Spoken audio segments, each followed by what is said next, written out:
Hello everyone, welcome back to the physics classes. So we'll continue the video with the Coulomb's law. और हमने भी previous video में क्या क्या चीज़ें cover करी थी, charges and properties of charges, वो हमने cover कर लिया अपनी first video में and ये अब हम लोगों का होगा second lecture. Okay, so हम इसमें continue करेंगे Coulomb's law. Okay, it is written here Coulomb's law.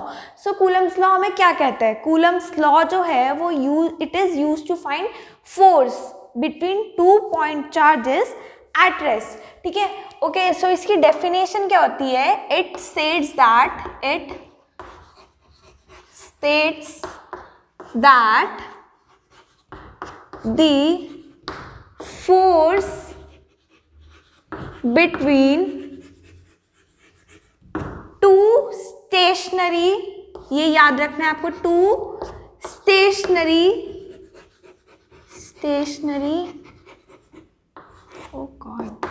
stationary point charges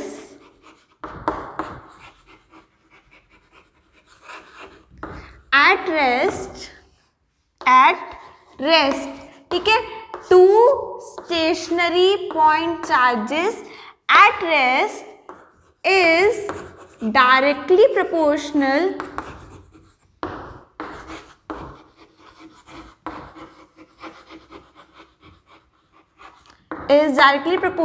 to product of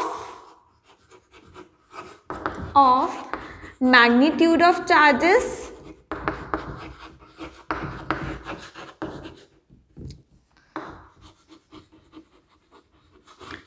and inversely proportional to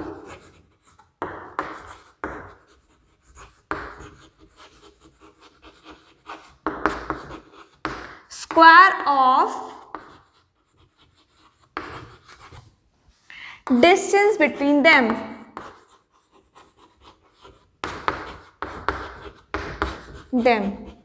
Okay, ये इसकी डेफिनेशन है.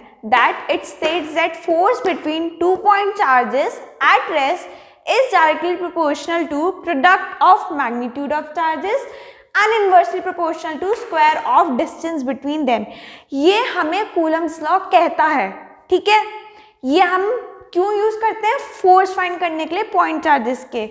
अब अकॉर्डिंग टू दिस डेफिनेशन हमारे पास क्या इक्वेशन बनती है? we'll write the equation for this now the equation for the Coulomb's law is F is equals to F is directly proportional to Q1 Q2 by R square. अब आप लोग देखेंगे कि ये Q1 क्या होता है, ये Q2 क्या होता है, ये R स्क्वायर क्या होता है. ये अब मैं आपको एक्सप्लेन करती हूँ.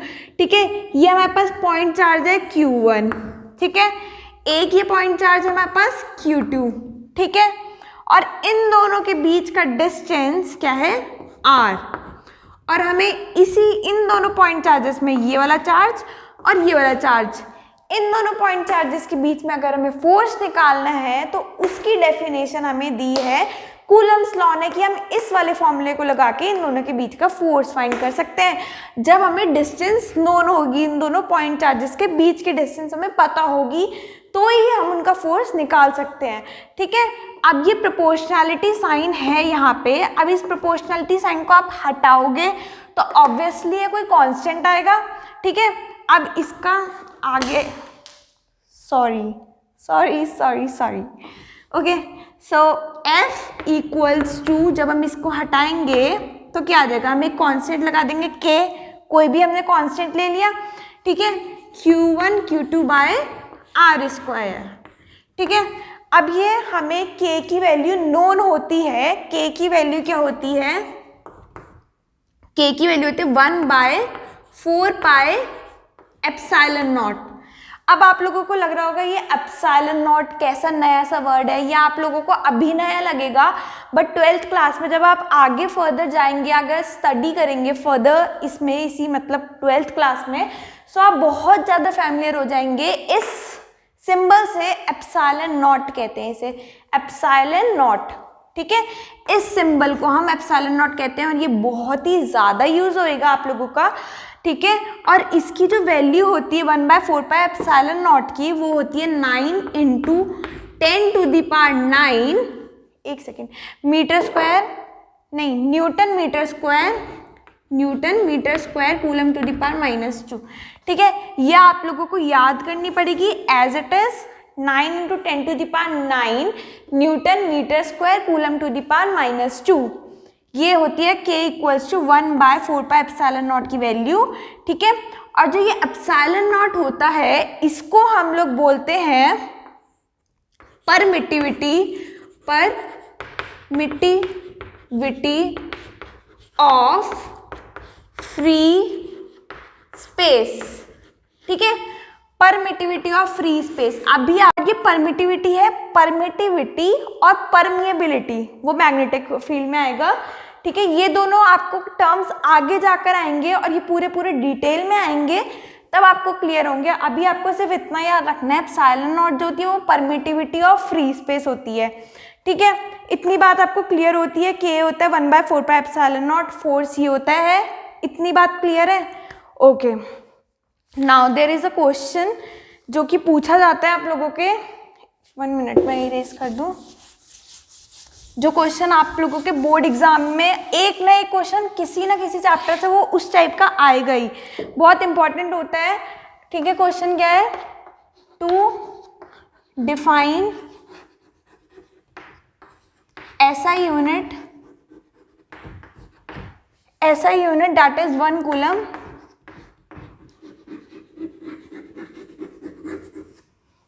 using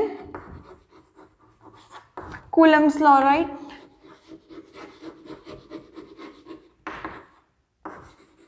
ये क्वेश्चन आप लोगों का मतलब डिफाइन SI यूनिट वाले जो क्वेश्चंस होते हैं ना, बहुत इंपॉर्टेंट होता है। एक ना एक क्वेश्चन आपका बोर्ड एग्जाम में बन के जरूर आना है। वाले जो SI यूनिट वाले होते हैं ना, ये आते ही आते हैं, तो आप लोगों को ये तो प्रिपेयर करने ही पड़ेंगे इस टाइप के क्वेश्चन। इसमें कुछ नहीं होता, ज़्यादा हार्ड नहीं होते हैं। इसमें क्या है, आपको यूजिंग कूलम्स लॉ लिखा है। ठीक है, तो हम कूलम्स लॉ के पहले डेफिनेशन के अकॉर्डिंग इक्वेशन लिख लो, क्या थी, = 1/4πε0 Q1 Q2/r²। ये आपकी इक्वेशन क्या थी, कूलम्स लॉ की इक्वेशन थी ना ये। ठीक है, अब हमें डिफाइन करना है 1 कूलम को, तो हम सब चीज़ें 1 यूनिट ले लेते हैं, लाइक Q1 = Q2 = 1 कूलम और R हमने ले लिया 1 मीटर। ठीक है, और उसके बाद हमारे पास फोर्स कितनी आ जाएगी, 1/4πε0 हमारे पास फोर्स आ गई। और इसकी वैल्यू क्या होती है 1/4πε0 की, 9 × 10 to the power 9 न्यूटन की हमारे पास फोर्स आ गई, इतनी फोर्स आ गई। अब हम अकॉर्डिंग टू दिस इक्वेशन, जो हमारे पास फाइनल इक्वेशन आई है, अब हम इसे क्या कह सकते हैं, it states that 1 coulomb is that amount of charge which repels an identical charge in vacuum with the force of 9 × 10 to the power 9 Newton when placed 1 meter away from it। ठीक है, ये आपके पास एक Q1 है, ये Q2 है। ठीक है, सो 1 कूलम एक ऐसा चार्ज है, is that amount of charge which repels an identical charge in vacuum की बात कर रहे हैं हम। ठीक है, stationary point charges in vacuum when separated by distance r with the force of 9 × 10 to the power 9 Newton. इससे हमने ऐसे डिफाइन कर दिया। जो डेफिनेशन अभी मैंने बोली यही आपको एग्जाम में लिखनी होगी। सो इजी, बस ऐसे ही क्वेश्चन आते हैं इसमें। ठीक है, now the next topic for this is derivation for Coulomb's law in vector form. अभी हमने सिंपल स्केलर में देखा है, अब हम देखते हैं न्यूटन कूलम्स लॉ की क्या फॉर्म है इन वेक्टर में। ठीक है, Coulomb's law in vector form में देखते हैं।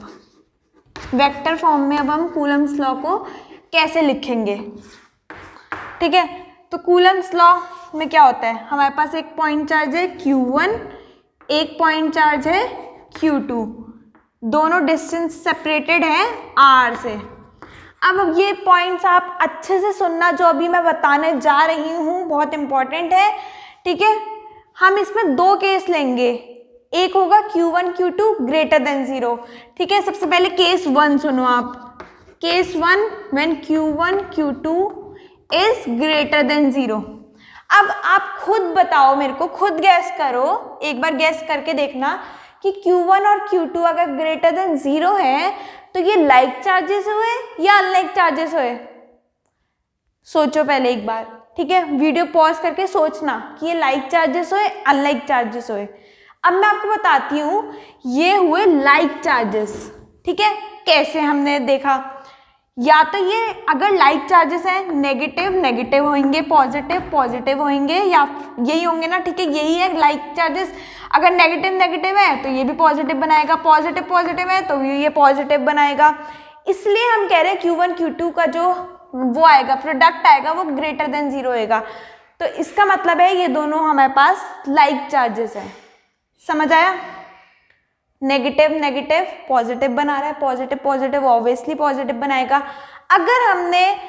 अगर हम इसको कहते हैं ये अनलाइक चार्जेस है, नेगेटिव पॉजिटिव, तो ऑब्वियसली इसकी रिजल्ट जाएगा हमारे पास नेगेटिव आ जाएगा। नेगेटिव आ जाएगा मीन्स लेस देन 0 आएगा इसका प्रोडक्ट, बट हमारे पास प्रोडक्ट क्या है? Greater than 0। इसका मतलब ये लाइक चार्जेस है, ठीक है। नाउ अगर ये लाइक चार्जेस है, एक मिनट में इसको इरेज कर दो, ठीक है। अगर ये लाइक चार्जेस हैं तो Q2 पे जो फोर्स लगेगी ड्यू टू Q1 वो कहाँ लगेगी? ऑब्वियसली Q1 से दूर लगेगी इस पे फोर्स। Q2 पे अगर दोनों लाइक चार्जेस हैं, ये दोनों लाइक चार्जेस हैं, तो Q2 पे जो फोर्स लगेगी Q1 से दूर लगेगी, राइट, ठीक है। तो F21 वेक्टर ये इधर लगेगा, इधर F force on 2 due to 1, इसको हम कैसे बोलते हैं? F21 वेक्टर को क्या बोलेंगे? Force on 2 due to 1। ये आपने अपनी 11th क्लास में भी पढ़ा होगा, फिर भी एक बार रिवाइज करा देती हूँ कि ऐसे इसको प्रोनाउंस करते हैं, like force on 2 due to 1, ठीक है। और Q1 पे कितना फोर्स और कहाँ पे लगेगा फोर्स? फोर्स लगेगा Q1 पे, यहाँ पे अपोजिट, क्योंकि ये लाइक चार्जेस है, ये दोनों रिपेल करेंगे तो इसके अपोजिट फोर्स लगेगा, ठीक है। और इस पे कितना फोर्स लगेगा? F12 वेक्टर, इसके फोर्स को फोर्स ऑन 1 ड्यू टू 2, ठीक है। अब हम R को भी वेक्टर फॉर्म में लिख लेते हैं। यहाँ पे जो Q1 से जो Q2 की डिस्टेंस होगी ये होगी R12 वेक्टर, ठीक है। और जो ये वाली डिस्टेंस होगी Q2 से Q1 वाली जो डिस्टेंस होगी वो होगी R21 वेक्टर, मींस ये R1 से लेके 2 तक की डिस्टेंस है, ये R2 से लेके 1 तक की डिस्टेंस है, ठीक है। ये समझ आ गया? अब हम लिखते हैं definition of our Coulomb's law. Coulomb's law क्या कहते हैं? कूलम्स लॉ हम इस पे लगाएंगे, पहले F12 वेक्टर पे लगाएंगे Coulomb's law. F12 vector equals to क्या होगा? 1/4πε0, इस पे तो कोई हमारा डायरेक्शन लगेगा नहीं, इंटू Q1 Q2 बाय, अब देखो इसके डायरेक्शन में, मीन्स ये वाला फोर्स जो है ये इधर को है, इस डायरेक्शन में है, और इस डायरेक्शन में कौन सा वाला R आ रहा है, मीन्स कौन सा वाला डिस्टेंस आ रहा है? इस डायरेक्शन में, फोर्स की डायरेक्शन में जो डिस्टेंस आ रहा होगा, ये नहीं कि अगर फोर्स 1-2 है तो हम R भी 1-2 लिख देंगे, नहीं, ये ऐसा नहीं होगा। फोर्स की डायरेक्शन में जो डिस्टेंस आ रहा है उस डिस्टेंस को हम इसमें लिखेंगे F12 वाले में। देखो फोर्स की डायरेक्शन में डिस्टेंस आ रहा है R21 वाला, ये देखो इसकी डायरेक्शन ये है, फोर्स की डायरेक्शन भी यही है, तो यहाँ पे लिखेंगे R21 वेक्टर, ठीक है। इसमें जो डिस्टेंस आ रहा है इसका मैग्नीट्यूड का स्क्वायर, R21 वेक्टर के मैग्नीट्यूड का स्क्वायर, ठीक है। अब अगर ये वेक्टर है तो हमें इसको, इसके इधर साइड भी तो इसको डायरेक्शन देनी पड़ेगी ना, हमें राइट हैंड साइड में भी तो डायरेक्शन देनी पड़ेगी हमें। वो कैसे देंगे? R21 कैप से मल्टीप्लाई करके। डायरेक्शन कैसे देते हैं? कैप देती है किसी भी चीज की direction, like I cap, J cap, K cap, यही तो डायरेक्शन देते हैं हमें, X एक्सिस, Y एक्सिस और Z एक्सिस की। वैसे ही इसकी अगर हमें डायरेक्शन देनी होगी तो वो कौन देगा? R21 की कैप डायरेक्शन देगी इसको, ठीक है। इतना समझ आ गया? F12 वेक्टर हमने कैसे लिखा।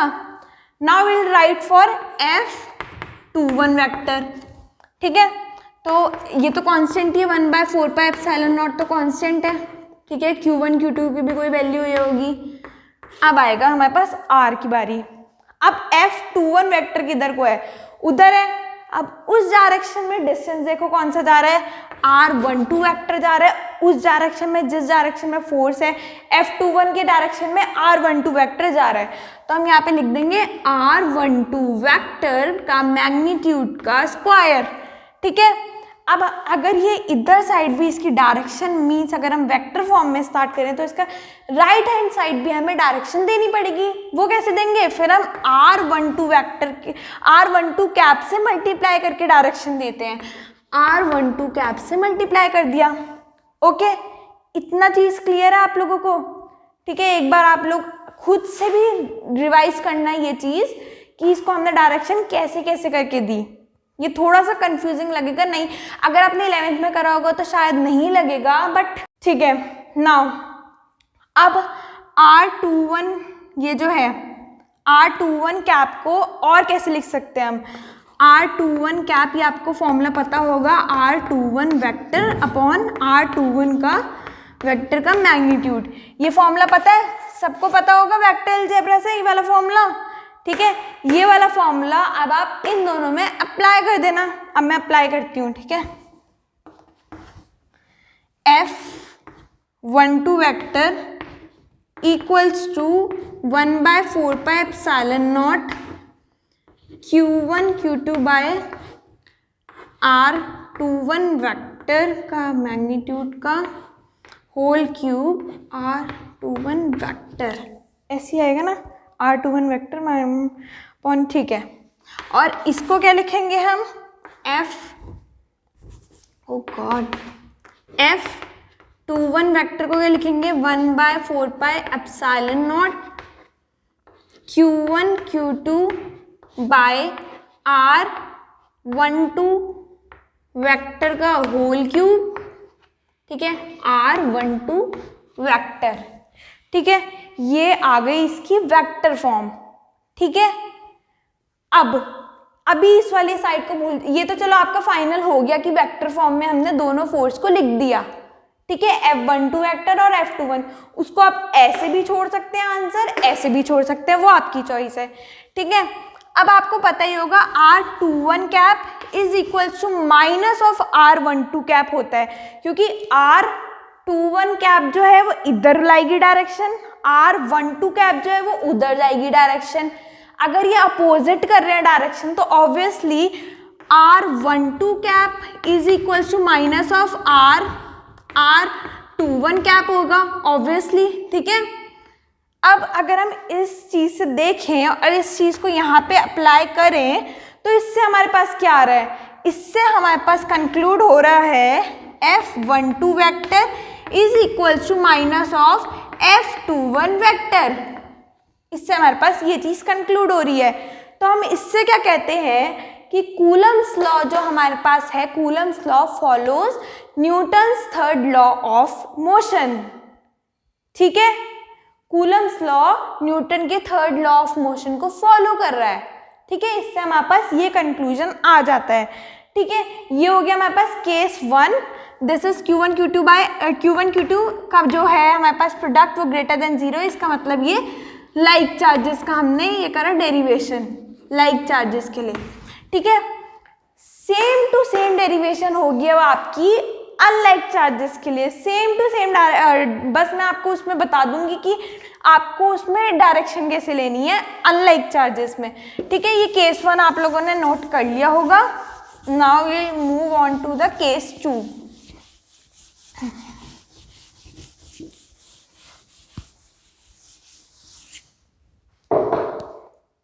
Okay, so case 2 for unlike charges means Q1 Q2 जो है वो लेस देन 0 है, इसका मतलब ये हमारे पास है अनलाइक चार्जेस, अनलाइक चार्जेस है, ठीक है। अभी मैंने आपको बताया था ना अनलाइक चार्जेस होंगे माइनस प्लस होगा या फिर प्लस माइनस होगा, तो इनका रिजल्ट क्या आएगा, एट द एंड आएंगे तो माइनस में ही, माइनस में आएंगे, इसका मतलब ऑब्वियसली लेस देन 0 है इनका प्रोडक्ट जो आएगा।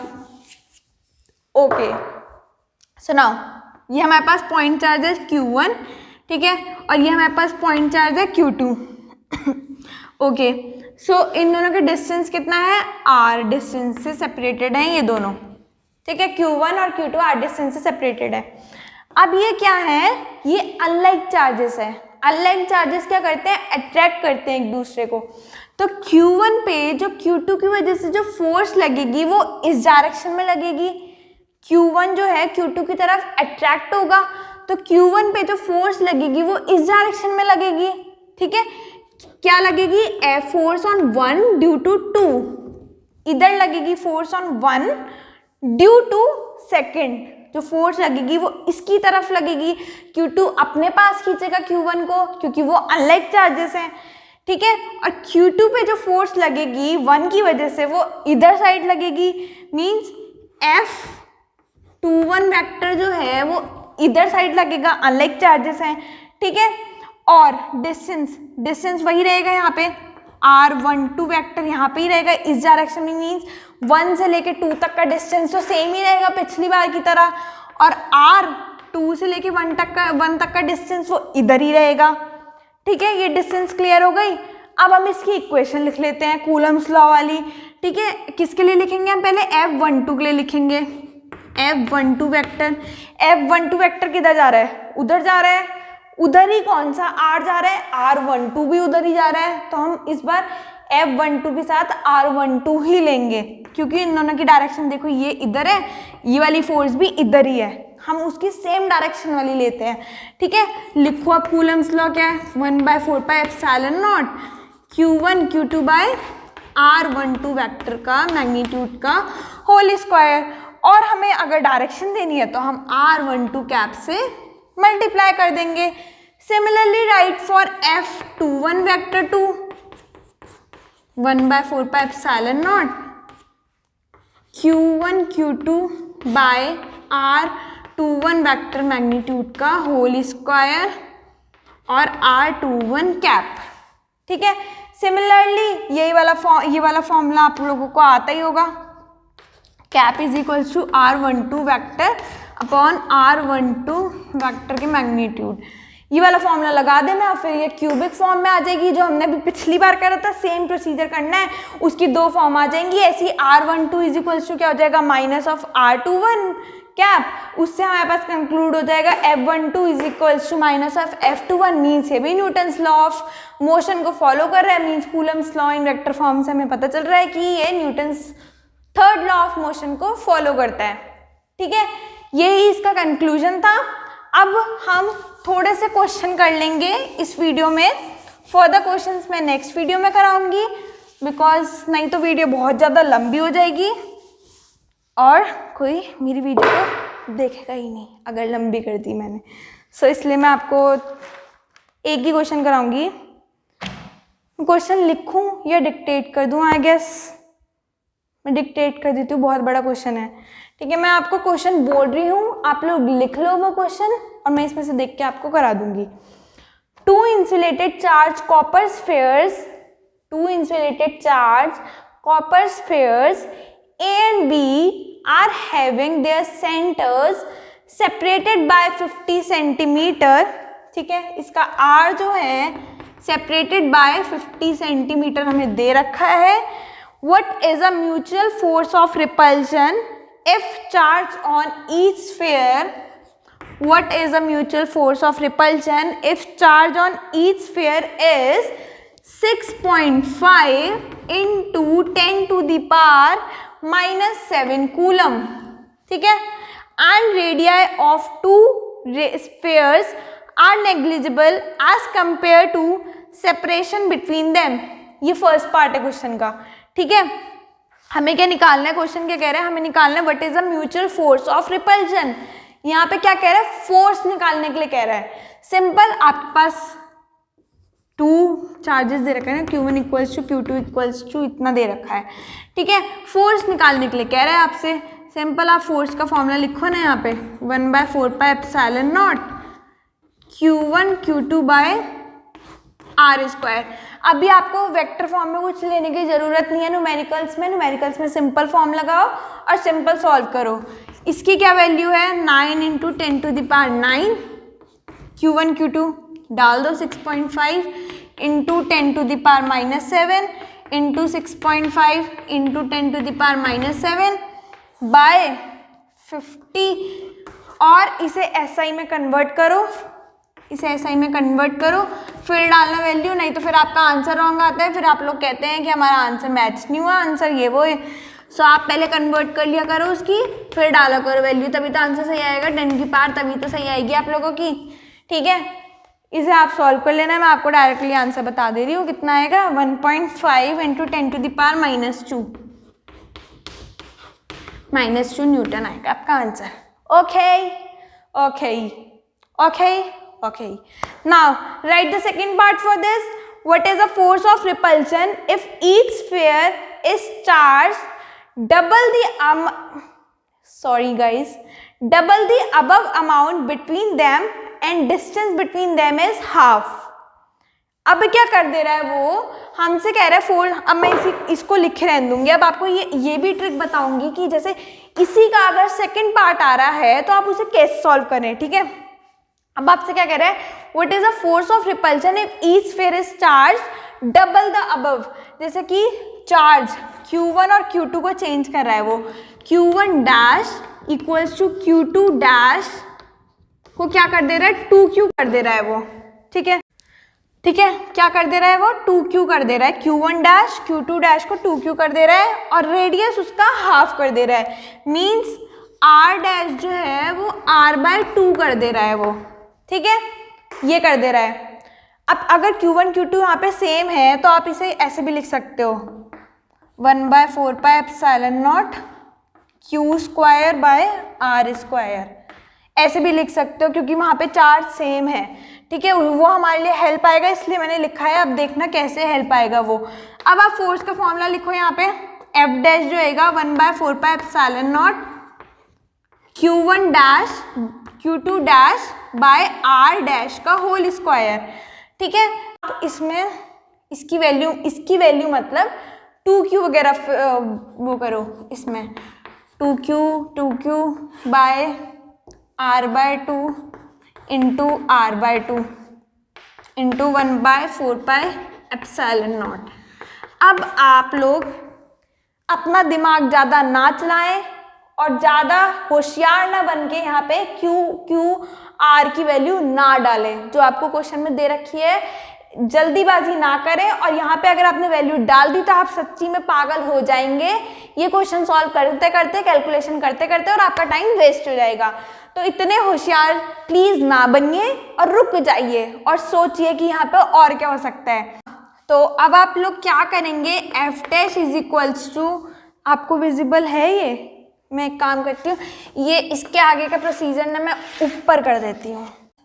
यहाँ पे क्या है, यहाँ पे अब हम कैलकुलेट करेंगे इसे, क्या हो जाएगा ये 2 इंटू 2 4 एंड 4 4 जा 16, 1 मिनट, 1/4πε0। ठीक है, 16 इंटू Q²/R²। अभी मैंने आपसे बोला था कि ये जो चीज़ जो मैं आपको लिख के दे रही हूँ ये अभी यूज़ आएगी, ये यूज़ आएगी अब यहाँ पे देखो फोर्स की जो आई है हमारे पास वैल्यू, ये 1 मिनट, ये जो वैल्यू आई है 1/4πε0 Q²/R²। ठीक है, वो किसकी वैल्यू है, फोर्स की वैल्यू है, means F dash equals to 16 of F, means 1 minute, let me raise this, F dash equals to 16 into F की वैल्यू हमने फाइंड करी थी 1.5 into 10 to the power -2। Simple हो गई इसकी कैलकुलेशन। अगर आप यहाँ पे अपनी वैल्यू डालने लगते, QR की अगर वैल्यू यहाँ पे डाल देते तो आप हो जाते ना कंफ्यूज, कैलकुलेशन में हो गई ना यहाँ पे इजी। इसलिए हमेशा फिजिक्स में ये चीज़ ध्यान रखना कि पहले डिराइव कर लो चीज़ों को, फिर उसकी वैल्यू डालो, वैल्यू डालने की कोई जल्दी नहीं होती। ओके, सो अब हम नेक्स्ट वीडियो में कंटिन्यू करेंगे इलेक्ट्रिक फील्ड स्ट्रेंथ, एंड इसके थोड़े बहुत क्वेश्चंस और हैं वो करा दूंगी मैं आप लोगों को। So thank you so much for watching the video. Hope you all like the video. Please do share, subscribe my channel. Thank you.